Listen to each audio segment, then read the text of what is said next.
Look, I have seen a lot of stupid decisions in my 300 cycles as a sports commentator for the Galactic Hunting Championship, but nothing, and I mean absolutely nothing, could have prepared me for what happened when Earth submitted their entry form. Let me set the scene for you. The Galactic Hunting Championship is not some backwater competition where amateurs show up hoping to bag a few space rabbits. No. This is the premier event in the known universe where the most lethal, most skilled, most absolutely terrifying predators from every corner of civilized space come to prove who sits at the apex of the apex. We are talking about beings who have spent their entire lives perfecting the art of the kill. Creatures so dangerous that their home planets require special insurance just to let them off-world. The prize? 10 million credits, a seat on the Council of Hunters, and the kind of fame that lasts for generations. The cost of failure? Well, let us just say that the medical teams earn their pay, and the mortuary staff never lack for work. I am Krelth. By the way, Krelth, of the Burning Sands, if you want to get formal about it. My people, the Vexorians, ruled the hunting circuits for 6 consecutive championships before the Thraxians showed up with their ridiculous muscled bulk and knocked us down a peg. Bitter about it, maybe a little, but I am professional enough to call the games fairly, even when those overgrown lizards are involved. So there I was, standing in the staging area of the Nexus Arena, the floating coliseum that orbits the dead star of Cragmore, watching the contestants arrive one by one. And what a lineup it was this cycle. First came Gorath the Render, a Thraxian champion who stood 9 feet tall and was quite literally built like a walking tank covered in scales that could deflect plasma rounds. His claws could tear through reinforced steel, and his track record included taking down a void serpent single-handedly, which, for those of you keeping score at home, should be impossible. The crowd went absolutely wild when his transport touched down, thousands of spectators from dozens of species, all screaming and chanting his name. Then we had Silix of the Crimson Moons, a Jantari assassin whose species specialized in environmental adaptation. You know, those beings who can shift their biology to match any terrain, any atmosphere, any condition. That is a Jantari. Silix had won the championship twice before, and her collection of trophies included creatures that most hunters would not even attempt to track. She moved like liquid shadow, and her reputation alone made half the other contestants nervous. Next up was Brachus, a Cormithian berserker, whose people literally have a chemical rage state built into their physiology. When Cormithians hunt, they enter what they call the Red Dream, a battle trance that makes them virtually unstoppable killing machines. Brachus had killed 17 apex predators in his last championship appearance, and he was hungry for more. His arrival involved a lot of roaring and beating his 4 massive fists against his armored chest. Subtle, he was not. We also had Yanara, a Sylveskian tracker, whose compound eyes could detect movement across 3 different visual spectrums simultaneously. Her people were responsible for mapping the most dangerous regions of wild space, and Yanara herself had survived encounters with creatures that made grown warriors weep. She was quiet, methodical, and absolutely lethal with her energy lance. The list went on and on. 47 of the deadliest hunters in known space, each one a legend, each one absolutely certain that this would be their year to claim ultimate glory. And then, the Earth transport arrived. Now I should mention that Earth was a relatively new addition to the galactic community. They had only made contact about 50 cycles ago, and most of us considered them a curious novelty at best. Sure, they had some interesting technology, and yes, they seemed unusually aggressive for a species that had not blown itself up yet. But hunters? Come on, they were barely past their own planetary conflicts. When their entry was announced, I actually laughed. Out loud. On camera. Not my most professional moment, I will admit, but I was hardly alone. The entire audience dissolved into a mixture of laughter and confused muttering. Earth? Sending a representative to the Galactic Hunting Championship? It was like watching a toddler sign up for a professional gladiator match.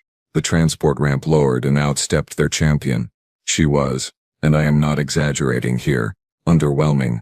A human female, maybe 5.5 feet tall, with dark hair pulled back into a simple tail. She wore practical clothing, nothing fancy, nothing intimidating, no massive armor like Gorath, no adaptive camouflage like Silix, no visible weapons beyond a simple combat knife strapped to her thigh and what looked like a primitive projectile rifle slung across her back. Her name, according to the registry, was Kira Chen. The laughter grew louder. Several hunters did not even bother hiding their amusement. I saw Brachus actually slap his knee in what I assumed was Cormathian humor. Even Cilix, normally stoic to the point of being stone-faced, allowed herself a small smile. Kira Chen walked down that ramp like she owned it, completely ignoring the mockery, her expression calm and focused. She scanned the assembled hunters with dark eyes that gave away absolutely nothing, no fear, no anger, no reaction whatsoever to the fact that she was being openly ridiculed by the most dangerous beings in the galaxy.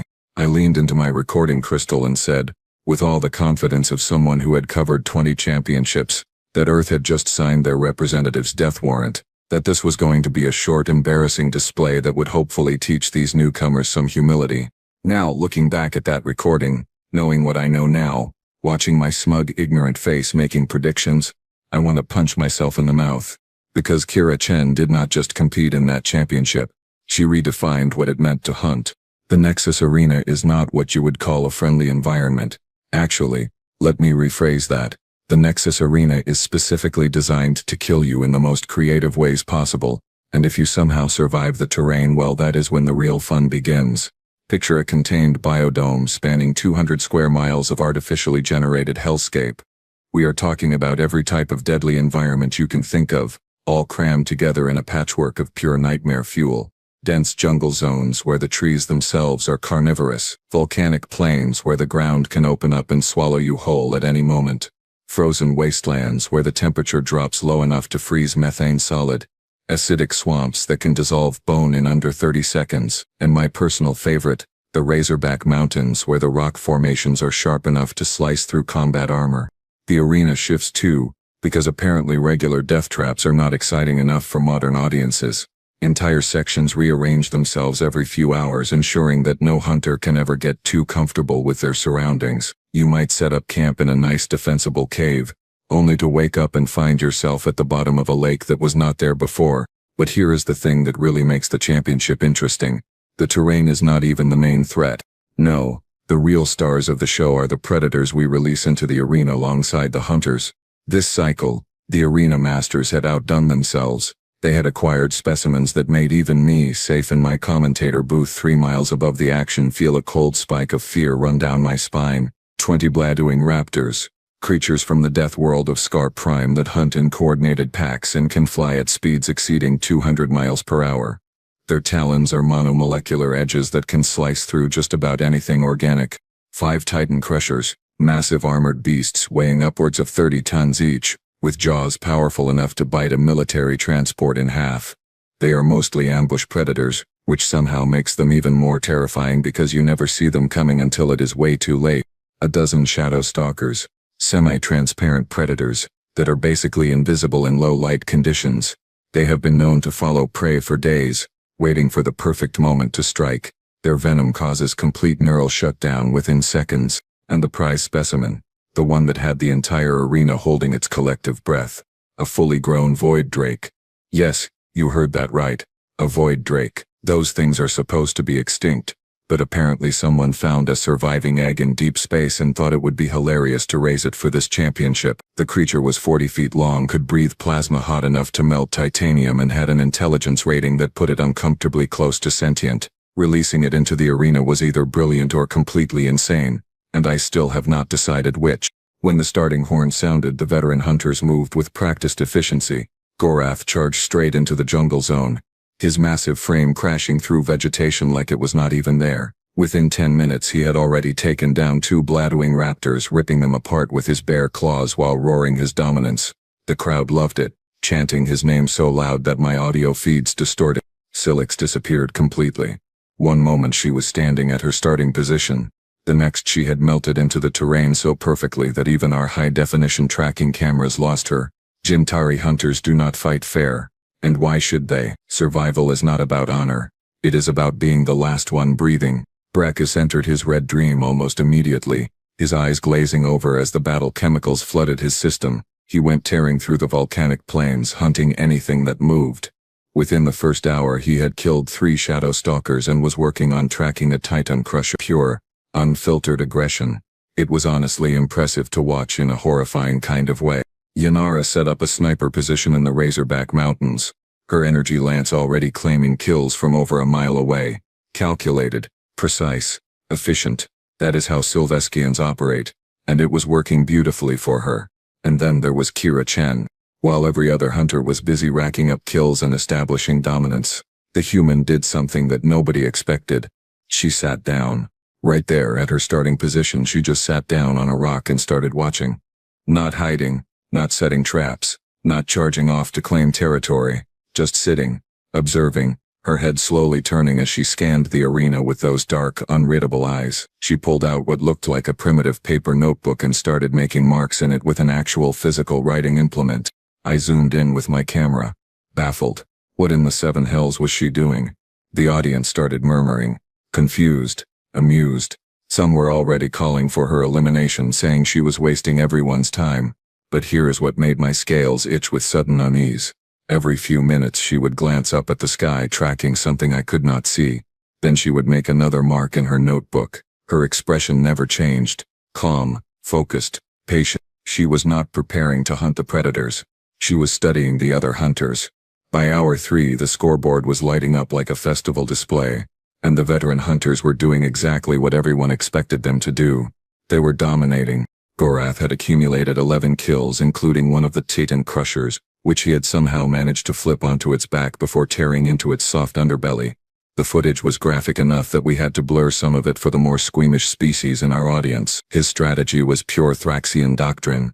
Overwhelming force applied with brutal efficiency. If it moved and was not him, he killed it. Simple, effective, and very, very bloody. Sulix had 7 confirmed kills, though I suspected her actual count was higher. Gentari hunters do not always leave bodies behind, and several predators had simply vanished from our tracking systems with only brief thermal signatures to suggest what had happened to them. She was moving through the terrain like a ghost, adapting her biology to match each new environment. In the jungle she was green and fluid. In the volcanic zones she became heat-resistant and smoke-gray. Watching her work was like watching art. If art involved a lot of creative dismemberment. Brachus was up to 14 kills and showed no signs of slowing down. The Cormathian berserker had torn through the southern quadrant like a natural disaster, leaving a trail of carnage that would take weeks to clean up. His red dream state meant he felt no pain, no fear, no hesitation. He was a walking apocalypse, and the crowd could not get enough of it. Yanara had been more conservative with 9 kills, but each one was a perfect shot. No wasted energy, no unnecessary risks. She had established control of the high ground and was methodically eliminating anything that wandered into her sight lines. Professional, clinical, deadly. Other hunters were racking up respectable numbers too. The competition was fierce. Exactly as it should be. And then there was Kira Chen, still sitting on her rock with 0 kills to her name. The mockery had evolved from amused to annoyed.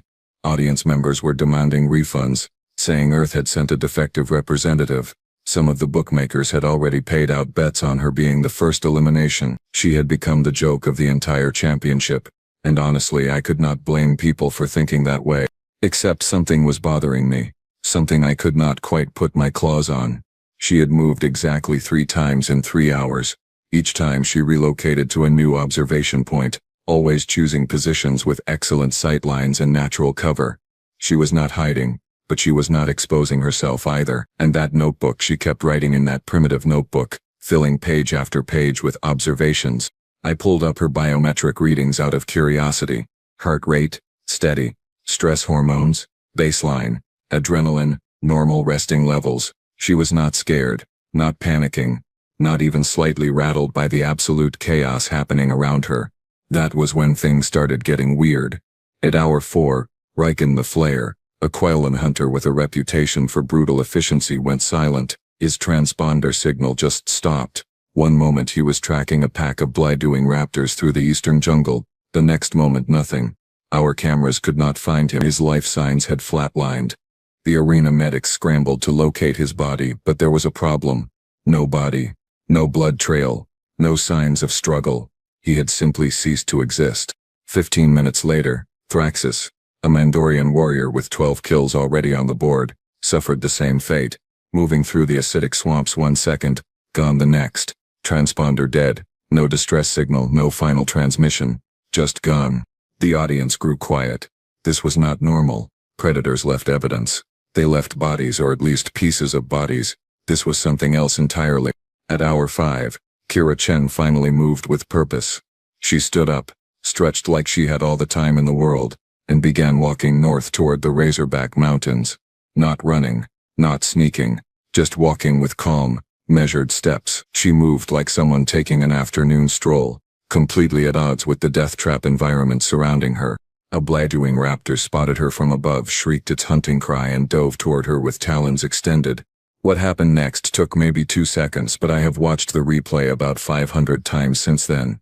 Kira did not run, did not panic. She simply adjusted her stance slightly, brought her rifle up in one smooth motion, and fired a single shot. The bludgeoning raptor, moving at over 200 miles per hour, dropped from the sky like its strings had been cut. One shot, dead before it hit the ground. The bullet had entered through its left eye and exited through the back of its skull, severing the brainstem with surgical precision. The crowd went silent. That kind of shot should not be possible. The target was moving too fast. The angle was too difficult, and yet she had made it look effortless. But here is what really got my attention. After she fired, she did not even check to confirm the kill. She just kept walking, already reloading her rifle with practiced efficiency, like she had known, with absolute certainty, that the shot would land exactly where she intended. She reached a cliff face overlooking a deep ravine and set up a position behind some rocks. Then she pulled out her notebook again and made more notations. I managed to zoom in close enough to see what she was writing.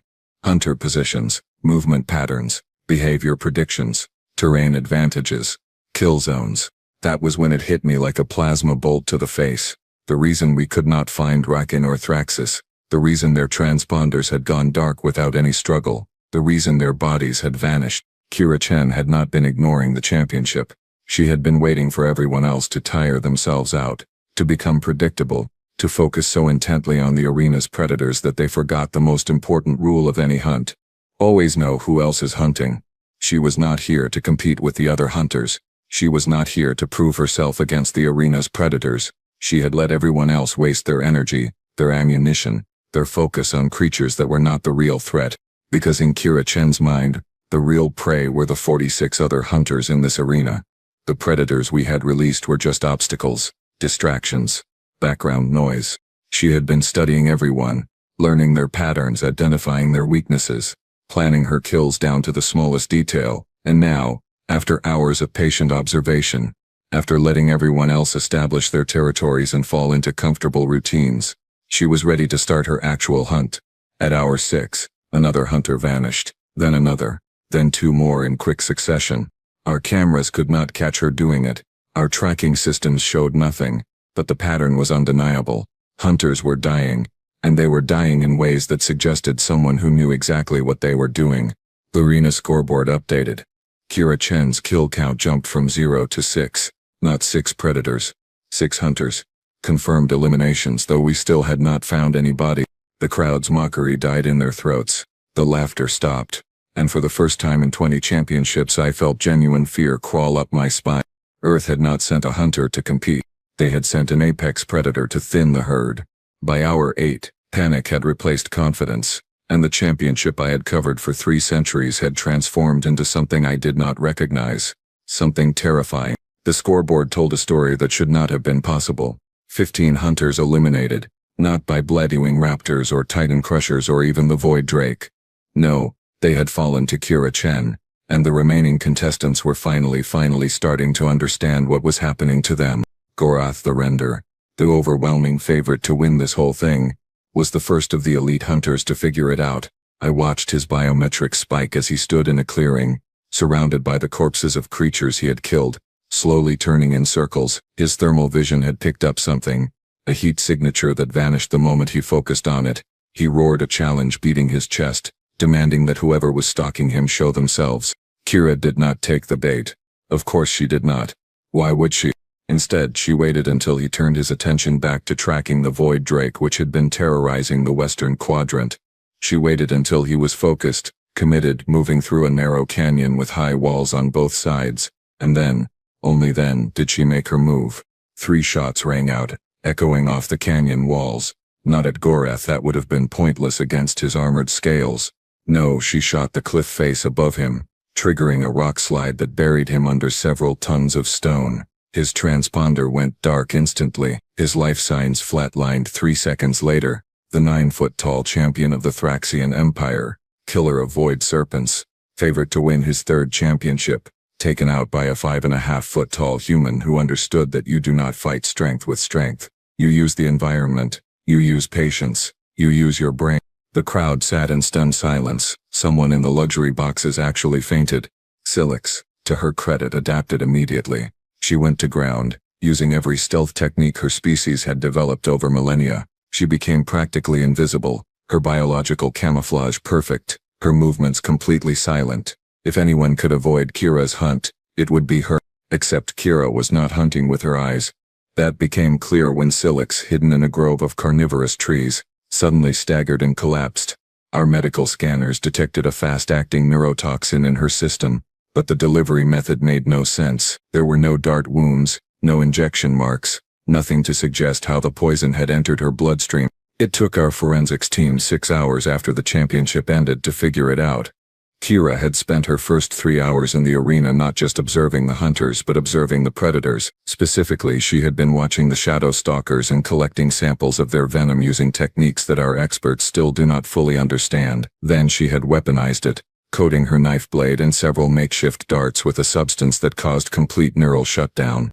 Silix, the 2-time champion, the master of adaptation and stealth, died without ever seeing her killer. Her camouflage had been perfect. It just had not mattered. Brackus was still in his red dream state, which meant he was functionally immune to fear or tactical thinking. He was pure instinct and rage, which made him predictable. Kira led him on a chase through the volcanic plains, staying just far enough ahead to keep him committed but never close enough to be caught. She was hurting him, though he was too deep in his battle trance to realize it. She led him straight into the territory of the Void Drake. The resulting fight was spectacular and brief. The Void Drake, already irritated by the noise and chaos of the championship, took one look at the roaring Cormithian charging into its domain and responded with a plasma breath that turned Brackus into a smoking crater. The Drake then turned its attention toward where Kira had been standing, but she was already gone, vanished into a lava tube before the creature could focus on her. She had eliminated one of the most dangerous hunters in the arena without firing a single shot. She had used the environment's apex predator as her weapon. The tactical brilliance was almost insulting in its simplicity. Yanara, watching all of this unfold from her sniper position, made a decision that probably saved her life for another few hours. She abandoned her post and went mobile, constantly relocating, never staying in one place long enough to establish a pattern. Smart, professional, exactly what I would have done. But here is what I noticed that made my blood run cold. The arena's predators, the Bloodwing Raptors, the remaining Titan Crushers, even the smaller Shadow Stalkers, they were avoiding Kira, not attacking her, not even tracking her. They were giving her a wide berth, like they recognized something in her that triggered every survival instinct they possessed. A Bloodwing Raptor, one of the most aggressive predators in known space, literally changed its flight path to avoid flying over her position. A Shadow Stalker that had been stalking her for 20 minutes, suddenly broke off and fled in the opposite direction. The predators knew, somehow, on some primal level, they understood what the hunters had taken too long to figure out. Kira Chen was not prey. She was not competition. She was the apex, and everything else in that arena, hunters and predators alike, were on her menu. By hour 10, 23 hunters were eliminated. By hour 12, that number had climbed to 31. The championship had become a massacre, and the scariest part, Kira was not even breathing hard. Her biometrics remained steady, her movement stayed calm and controlled. She was not fighting for her life, she was working. This was just another day at the office for her, and the office, apparently, involved systematically dismantling the galaxy's most elite hunters with the kind of efficiency that would make an automated factory jealous. Hour 15 marked the moment when the Galactic Hunting Championship, the most prestigious event in known space, officially became a horror show. 16 hunters remained, 16 out of 47, and every single one of them knew, with absolute certainty, that Kira Chen was coming for them. Some tried to form alliances which would have been against the rules under normal circumstances, but the arena officials had quietly decided that survival trumped regulations at this point. 3 Kelvorian hunters banded together in the frozen wastelands, setting up overlapping fields of fire and taking shifts on watch. Good tactics. Solid defensive position. It should have worked. Kira picked them off one by one over the course of 40 minutes, using a combination of extreme range shooting and environmental manipulation. She triggered an avalanche that separated them, then hunted each one individually while they scrambled to regroup. Clean, efficient, absolutely merciless. Yanara lasted longer than most, and I have to give her credit for that. She had figured out Kira's pattern, or at least part of it. The human preferred ambush tactics, using terrain advantages and patience to set up perfect kill shots, so Yanara stayed mobile, never stopping, never establishing a routine, constantly scanning every direction with her compound eyes. It almost worked. She survived until hour 17, which was more than most could say, but eventually exhaustion caught up with her. She had been moving non-stop for nearly a full day, burning through her energy reserves, and her reaction time slowed by just a fraction of a second. That fraction was all Kira needed. One shot, center mass, and Yanara went down. The Sylveskian tracker, veteran of 3 championships, eliminated by a species that most of the galaxy had dismissed as harmless curiosities just days ago. By hour 18, 7 hunters remained, and they made a desperate collective decision. They converged on Kira's last known position, coordinating their approach through emergency channels, determined to end this nightmare through sheer weight of numbers. I actually thought it might work. 7 experienced hunters, all of them skilled enough to have made it this far, all of them now fully aware of what they were facing. Surely that would be enough. Kira let them come. She did not run, did not hide, did not even try to relocate. She found a defensible position in the Razorback Mountains, a natural choke point where the terrain limited their approach angles, and she waited. What happened next will be taught in military academies for generations, though I suspect most tactical instructors will not believe it actually occurred. She killed all 7 of them in under 6 minutes. The first 2 went down before they even saw her, victims of precisely placed shots that exploited gaps in their armor. The third charged her position, and took a knife to the throat when he got close enough. The 4th and 5th tried to flank her, and walked straight into traps she had set up using material scavenged from the arena itself. Simple deadfalls and tripwires that would have made our ancestors proud. The 6th actually managed to land a hit, grazing her shoulder with an energy bolt, but she did not even flinch. She just adjusted her aim and put 3 rounds through his skull. The 7th, seeing all of this unfold, tried to retreat. Kira ran him down, physically chased him across half a mile of broken terrain and put a bullet in his back. And then in the silence that followed, she sat down on a rock, pulled out a medical kit from her pack and calmly bandaged her shoulder wound while the entire galaxy watched in absolute shock. The scoreboard updated. 46 eliminations, 1 hunter remaining besides Kira Chen. That last hunter was a Draxian named Kelvor, who had spent the entire championship hiding in a cave system, avoiding both predators and other hunters, hoping to outlast everyone through pure cowardice. He had 0 kills to his name, and under any other circumstances he would have been disqualified for inactivity. But the rules stated that the championship ended when only 1 hunter remained alive, and technically Kelvor was still breathing. Kira stood up, checked her rifle, and walked toward the cave system with the inevitability of a tidal wave. It took her 30 minutes to find him.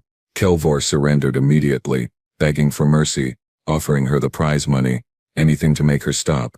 Our cameras caught every pathetic second of it. Kira looked at him for a long moment, her expression unreadable. Then she stunned him with a non-lethal shock device, and dragged his unconscious body to the arena's extraction point, triggering his emergency evacuation. She did not kill him. She let him live, not out of mercy, but because the hunt was over and he was no longer a threat. The message was clear. She had not been here for glory or revenge or bloodlust. She had been here to complete an objective, and once that objective was achieved, she stopped. Professional, controlled, terrifying. The championship officially ended at hour 19. Final score: Kira Chen with 46 confirmed eliminations. Every other hunter in the competition, she had killed them all, or in Kelvor's case decided their fate with complete authority. The crowd sat in silence. Nobody cheered. Nobody celebrated. We had just watched a masterclass in apex predation, and it had shaken every assumption we held about Earth and its inhabitants. When they brought her back to the staging area for the award ceremony, she looked exactly as she had when she arrived. Calm, focused, utterly unbothered by what she had just accomplished. She accepted the 10 million credits with a simple nod, declined to make a speech, and asked when the next transport to Earth was leaving. I caught her on her way out, my professional curiosity finally overwhelming my fear. I had to know. I asked her how. How had Earth produced someone like her? What kind of culture creates this level of predatory excellence? She looked at me with those dark, unreadable eyes and said something that I will never forget. On Earth we have been hunting each other for 300,000 years. You sent your best predators to hunt animals. We sent someone who has spent her entire life learning to hunt the ultimate prey, other humans. Everything else is just practice. Then she walked onto her transport and left, leaving behind a galaxy that would never ever underestimate humanity again. I have been calling championships for 300 cycles, and I can tell you this with absolute certainty. Earth does not have apex predators. Earth has humans, and that is so much worse.